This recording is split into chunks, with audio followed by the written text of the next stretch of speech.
वही बीज पनपा पनपना जिसे था, गुनाह क्या किसी के उगाए उगाहे। अगर उग सको तो उगो सूर से तुम, प्रखरता तुम्हारे कदम चूम लेगी। न हो साथ कोई अकेले बढ़ो तुम, सफलता तुम्हारे कदम चूम लेगी। जय हिंद प्यारे विद्यार्थियों, स्वागत है आप सभी का आपके अपने परिवार कुमार के डी क्लासेज में। जैसा कि हमारी मैथ की सीरीज चल रही है, उसमें आज हमें प्रश्नावली 3.2 में सवाल नंबर 5वें के बारे में डिस्कस करना है। इसके पहले के जो सवाल होंगे आपको पहले की वीडियो में मिल जाएंगे, आप प्ले लिस्ट में चेक करें। एक तरफ से बिल्कुल विथ कॉन्सेप्ट, विथ एग्जाम्पल्स और विथ प्रश्नावली, विथ एक्सरसाइज पूरा आपको कंप्लीट मिलने वाला है। तो वीडियो को बिना स्किप किए हुए पूरा अंत तक देखना है, और अगर वीडियो पसंद आए तो लाइक करना है, अपने सभी साथियों के साथ शेयर करना है। आप अगर चैनल पर नए हैं तो चैनल को सब्सक्राइब करके बेल आइकन दबा देना है, ताकि जब भी हम कोई नई वीडियो डालें आपको उसका नोटिफिकेशन प्राप्त हो और उसे तुरंत आप देख पाएं। चलिए बिना टाइम बर्बाद किए गवाएं हम स्टार्ट करते हैं अपना टॉपिक। जो आपका सवाल है इस प्रकार से है, एक आयताकार बाघ जिसकी लंबाई चौड़ाई से 4 मीटर अधिक है का अर्ध परिमाप 36 मीटर है, बाघ की विमाएं ज्ञात कीजिए। ठीक है ना। कह रहा है एक आयताकार जिसकी आयताकार बाघ है जिसकी लंबाई कितनी है, चौड़ाई से 4 मीटर अधिक है। तो ऐसा मान लेते हैं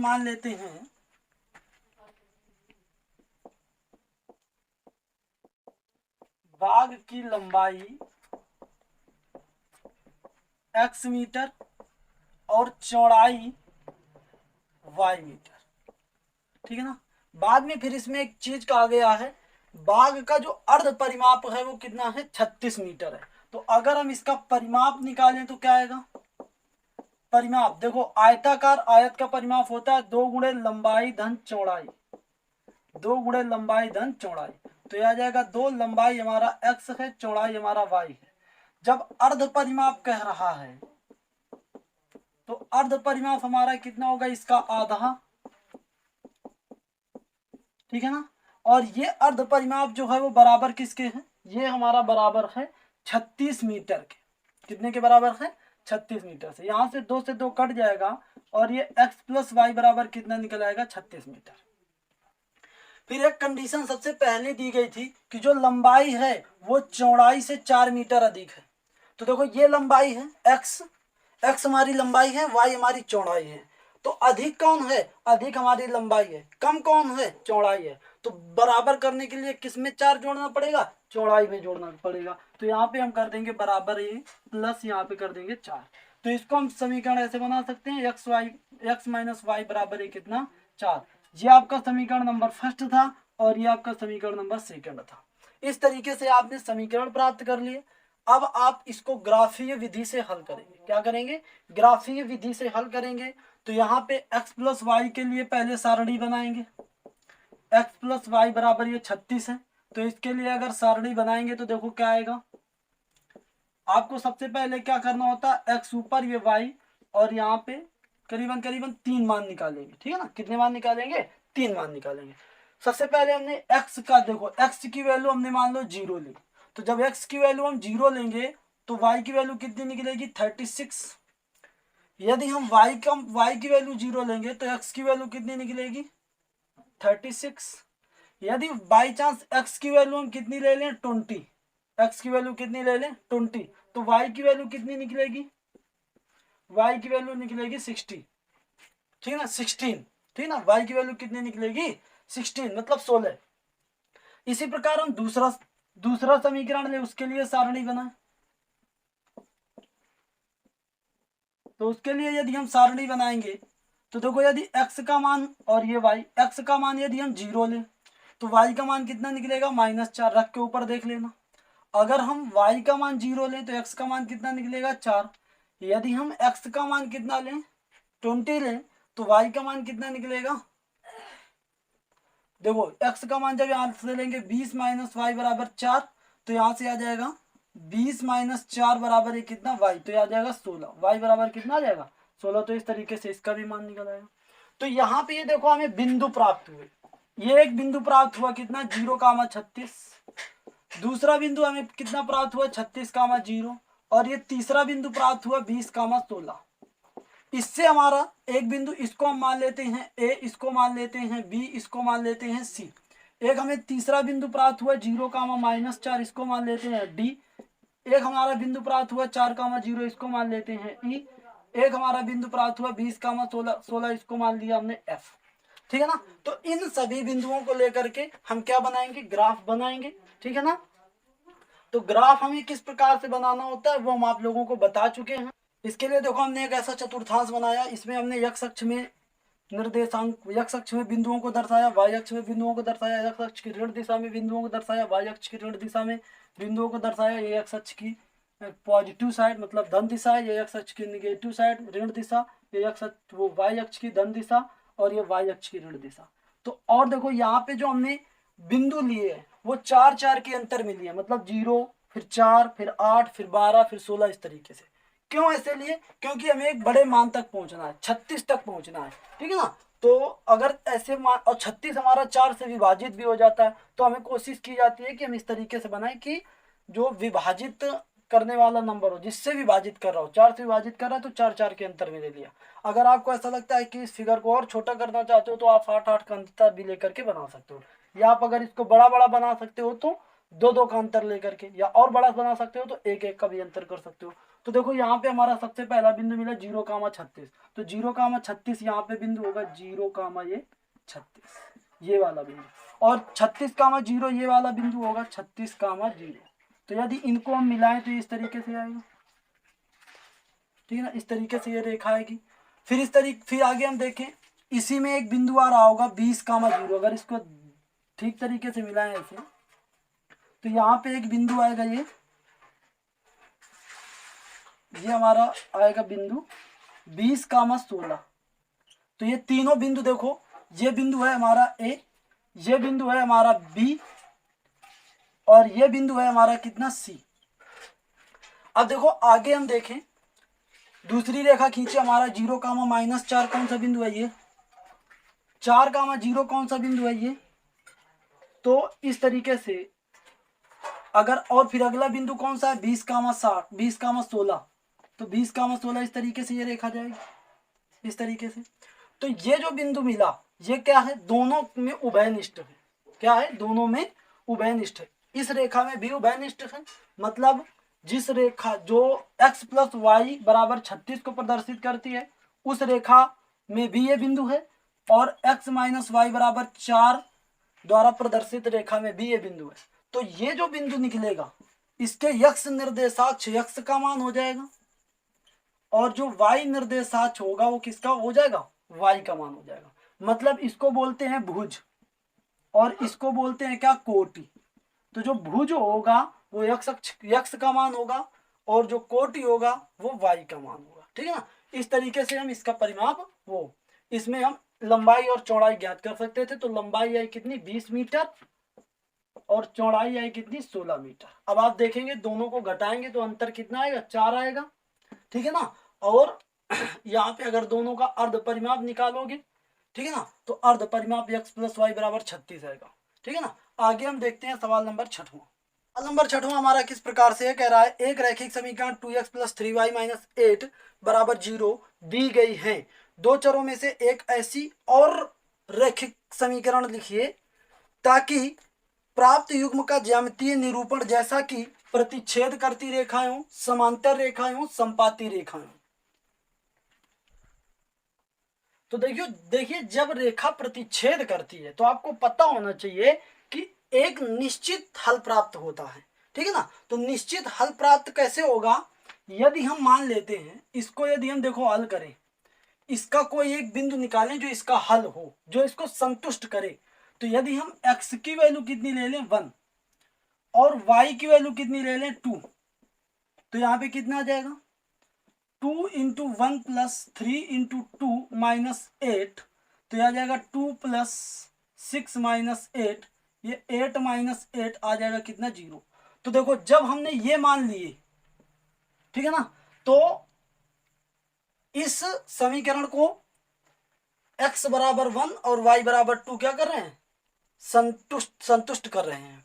तो इन्हीं को लेकर के यदि हम एक समीकरण बना दें तो हमारा प्रतिच्छेद करती हुई रेखाएं प्राप्त हो जाएंगी। तो इनको लेकर के हम क्या समीकरण बना सकते हैं, x प्लस वाई बराबर 3, x प्लस वाई बराबर 3, क्या नहीं हो सकता। तो ये हमारा क्या आ गया, इसका कुल मिला के ऐसा रहे। अब ये दोनों जो युग्म आए, एक ये और ये हमारे ऐसे समीकरण युग्म आए, ऐसे रैखिक समीकरण युग्म आए जिनका निरूपण कैसा होता है, प्रतिच्छेद रेखाएं होता है, जिनका निरूपण कैसा, प्रतिच्छेद रेखाएं होता है। बात क्लियर है ना। इसी तरीके से देखो समांतर रेखाओं में यदि हम पता करें, तो जब आपको समांतर रेखाएं पता करनी हो, ठीक है ना, तो कुछ नहीं करना होता, x के गुणांक में और y के गुणांक में किसी एक ही संख्या से गुणा कर देते हैं। जैसे यदि हम इसमें कर दें कितना 4x और इसको कर दें 6y और इसको हम अपने मन से कुछ भी ले लें, 16, 17, 18, इसको ले लें हम 18 बराबर 0, 16 नहीं ले सकते, ठीक है ना, उसका हम रीजन बताएंगे क्यों नहीं 16 ले सकते हो। तो यहाँ पे देखो अगर हम इसके लिए ये ले लें, ये वाली संख्या ले लें, तो अब देखो अगर इन दोनों में हम अनुपात निकालेंगे x और y के गुणांकों का, तो ये कितना आएगा, x के गुणांक का अनुपात 2/4 आ गया 1/2, ठीक है ना। यहाँ पे अगर a1 अनुपात a2 तुम निकालोगे, फिर b1 अनुपात b2 अगर तुम निकालोगे तो कितना आएगा 3/6, मतलब ये 1/2। और ये अगर c1 अनुपात c2 तुम निकालोगे तो ये कितना आएगा -8/18, तो ये कितना आ जाएगा 4/9। तो देखोगे यहाँ पे कि a1 अनुपात a2 बराबर है b1 अनुपात b2 बराबर नहीं है c1 अनुपात c2, ठीक है ना। तो ये जो कंडीशन होती है वो किसको निरूपित करती है, समांतर रेखाओं को निरूपित करती है। मतलब समीकरण युग्म ऐसा होता है कि उनका जो निरूपण होता है वो कैसा होता है, समांतर होता है। तो इस कंडीशन को भी आप समझ गए। इस तरीके से अगर आप समीकरण बना देंगे, इसका युग्म इस तरीके से रख देंगे, तो वो हमारा क्या हो जाएगा, वो हमारा समांतर रेखाओं को निरूपित करेगा। तीसरा देखना, अब देखो यदि यहाँ पे बाई चांस हम 16 रख देते, यहाँ पे यदि हम 16 रख देते, तो जब 16 रख देते तो यहाँ पे भी हमारा 16 आ जाता, और 8 दूनी कितना आ जाता 16, तो यहाँ पे आ जाता 1/2 आ जाता कि नहीं। तो यहाँ पे हमारा ये बराबर भी हो जाता। जब तीनों बराबर हो जाते हैं तो जो रैखिक समीकरण युग्म होता है वो किसको, संपाती को प्रदर्शित करने लगता है, संपाती को निरूपित करने लगता है। तो यहाँ इसलिए इसमें हमने क्या लिया, यहाँ पे 16 के अलावा कोई संख्या ले सकते हो आप, 18 लिया है हमने, ठीक है ना। तो इस तरीके से इसका भी जोड़ा बन गया। तो ये जो जोड़ा प्राप्त हुआ 2x प्लस 3y माइनस 8 बराबर 0, और ये हमारा 4x प्लस 6y माइनस 18 बराबर 0। तो ये जो युग्म प्राप्त हुआ, ठीक है ना, इसको अगर हम ग्राफीय निरूपित करें तो ये जो रेखाएं प्राप्त होंगी कैसी प्राप्त होंगी, समांतर प्राप्त होंगी। तीसरी कंडीशन को समझते हैं। जब भी आपको संपाती रेखाओं के लिए आपको निकालना हो, ठीक है ना, मतलब ऐसा निकालना हो, इसका ऐसा युग्म निकालना हो कि दोनों का युग्म संपाती हो, तो कुछ नहीं करना, आपको केवल एक संख्या, किसी एक संख्या से इसमें गुणा कर देना है। 2, 3, 5, 8, 10 कुछ भी कर दो, तो आप गुणा कर देंगे। इसमें मान लो 3 से कर दिया तो आ जाएगा कितना 6x, और ये हमारा कितना ये 9y, और ये हमारा कितना ये 24 बराबर है कितना 0, ठीक है ना। तो ये जो समीकरण मिला ये हमारा कैसा मिला। अब इन दोनों समीकरणों का जो युग्म बनेगा उसका जो ग्राफीय निरूपण करोगे आप, वो कैसा होगा, वो हमारा संपाती होगा। क्यों, क्योंकि यहाँ पे अगर हम a1 अनुपात a2 निकालें तो a1 अनुपात a2 कितना आएगा, देखो 2/3, 2/6 मतलब 1/3। b1 अनुपात b2 निकालोगे कितना आएगा 3/9 मतलब 1/3। इसी प्रकार c1 अनुपात c2 यदि निकालो तो ये कितना आएगा -8/-24, तो आ जाएगा 1/3। तो ये जो a1 अनुपात a2 बराबर आएगा b1 अनुपात b2 बराबर आएगा c1 अनुपात c2। ये a1 अनुपात a2 बराबर b1 अनुपात b2 बराबर c1 अनुपात c2 जो आएगा, ये हमारा किसको प्रदर्शित करता है, ये हमारा निरूपित करता है या प्रदर्शित करता है किसको, संपाती रेखाओं को, ठीक है ना। तो इस तरीके से आप इसके युग्म बना सकते हैं। पहले हमने ये दोनों युग्म बना, ये प्रतिच्छेद रेखाओं को निरूपित करेगा। दूसरा हमने ये युग्म बनाया, ये हमारा समांतर रेखाओं को निरूपित करेगा। तीसरा हमने ये युग्म बनाया इसके साथ में इसको लेकर के, तो ये हमारा किसको निरूपित करेगा, ये हमारा करेगा संपाती रेखाओं को निरूपित करेगा। सवाल नंबर 7वें को हम देखेंगे। y + 1 = 0 और 3x + 2y - 12 = 0 का ग्राफ खींचना है। अब इन दोनों का पहले क्या खींचना है, ग्राफ खींचना है। फिर x अक्ष और इन रेखाओं से बने त्रिभुज के शीर्षों के निर्देशांक ज्ञात करना है और त्रिभुजाकार पटल को छायांकित करना है। इतना आपका क्वेश्चन है। तो पहले हम इसका ग्राफ बनाते हैं। तो ग्राफ बनाने के लिए सबसे पहले क्या बनाएंगे, इसकी सारणी बनाएंगे। तो इसकी जब सारणी बनाएंगे हम, तो यहाँ पे x होगा, यहाँ पे ये y होगा। x का मान यदि हम 0 रखें तो y का देखो, जब x का मान 0 रखेंगे तो ये कितना आएगा, 0 - y +1 = 0 - y = -1, तो ये y बराबर कितना आ जाएगा, 1, तो आ जाएगा 1। अब यदि y बराबर हम 0 रखेंगे तो ये y बराबर 0 रखेंगे तो x + 1 = 0 आएगा, x बराबर कितना आएगा, -1, तो ये आ जाएगा y का मान 0, तो ये कितना आ जाएगा, -1। इस तरीके से। फिर इसके बाद हम दूसरी चीज देखते हैं, दूसरा समीकरण लेते हैं। समीकरण 2 की हम सारणी बनाते हैं। तो हमारा क्या है, 3x + 2y - 12 = 0। तो अगर हम इसके लिए देखो सारणी बनाए तो ये x और ये y, यदि हम x बराबर 0 लेते हैं तो देखो 3x में यहाँ पे 0 हो जाएगा और ये कितना, ये 2y - 12 = 0। तो यहाँ से देखो 2y बराबर कितना आ जाएगा, 12, तो ये y का मान कितना आएगा, 6। तो ये कितना आएगा, जब हमने x का मान 0 लिया तो y का मान 6 है। इसी तरीके से जब हमने y का मान जब 0 लिया, y का मान जब 0 लेंगे तो आएगा 3x और ये 2 × 0 - 12 = 0, तो आ जाएगा ये 3x = 12। तो ये x बराबर कितना आ जाएगा, 4। तो ये कितना आएगा, y का मान 0, तो इसका मान ये कितना, 4। अब देखो हम इसको बनाते हैं, इसका हम ग्राफ बनाते हैं।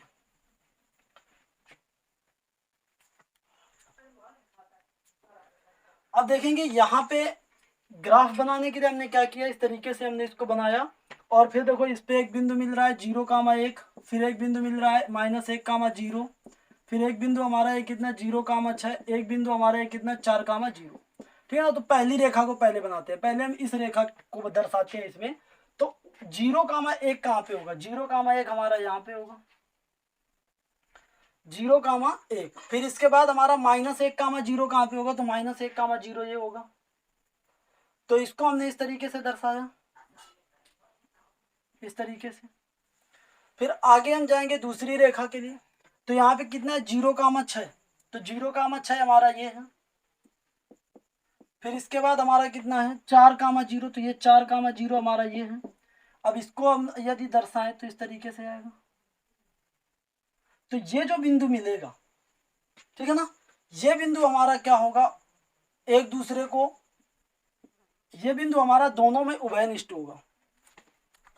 अब इसमें देखो कंडीशन क्या दी गई थी, सवाल में ये कहा गया था x अक्ष और इन रेखाओं से बने त्रिभुज। तो देखो x अक्ष, तो ये x अक्ष है और इन रेखाओं से ये एक रेखा और एक ये दूसरी रेखा, तो इन रेखाओं से बना त्रिभुज कौन सा होगा, ये वाला, ठीक है ना। इन रेखाओं से बना ये त्रिभुज होगा, तो इसको छायांकित कर लेते हैं ये। तो अब देखो इसके बिंदु कौन कौन से आएंगे, एक बिंदु तो हमारा आएगा कितना, 4,0, एक बिंदु तो हमारा आएगा कितना, -1,0। अब ये वाला कौन सा बिंदु होगा, तो ये वाला अगर आप ध्यान से देखेंगे तो ये बिंदु होगा ये 2, और इधर ये थोड़ा सा दूरियों में अंतर हो गया इस वजह से, नहीं तो ये बिंदु होगा कितना, ये 3, ठीक है ना। तो ये आएगा बिंदु 2,3, ठीक है ना। ये वाला जो बिंदु हो रहा होगा 2,3। तो जो आपको क्वेश्चन इसमें कहा गया है निर्देशांक ज्ञात करना है, तो निर्देशांक ज्ञात करोगे 4,0, -1,0, 2,3, ठीक है ना। और फिर इसके बाद हमारा कह रहा है त्रिभुजाकार पटल को छायांकित कीजिए, तो आपने त्रिभुजाकार पटल को भी छायांकित कर दिया। तो इतनी सी हमारी बात थी। आज की वीडियो में हमने कंप्लीट कर लिया है अपने 3.2 को। तो आज के लिए इतना ही। अगली वीडियो में फिर हम नई एक्सरसाइज लेकर के आएंगे। अगर आप लोगों की कमेंट्स अच्छी आती हैं, आप लोग ज़्यादा से ज़्यादा वीडियो को शेयर करते हैं, तो हम एक ही वीडियो में पूरा चैप्टर ख़त्म करने की कोशिश करेंगे। आज के लिए इतना ही। कल फिर मिलेंगे इसी उत्साह और उमंग के साथ एक नई वीडियो लेकर के। तब तक के लिए बाय बाय, टेक केयर, जय हिंद, जय भारत।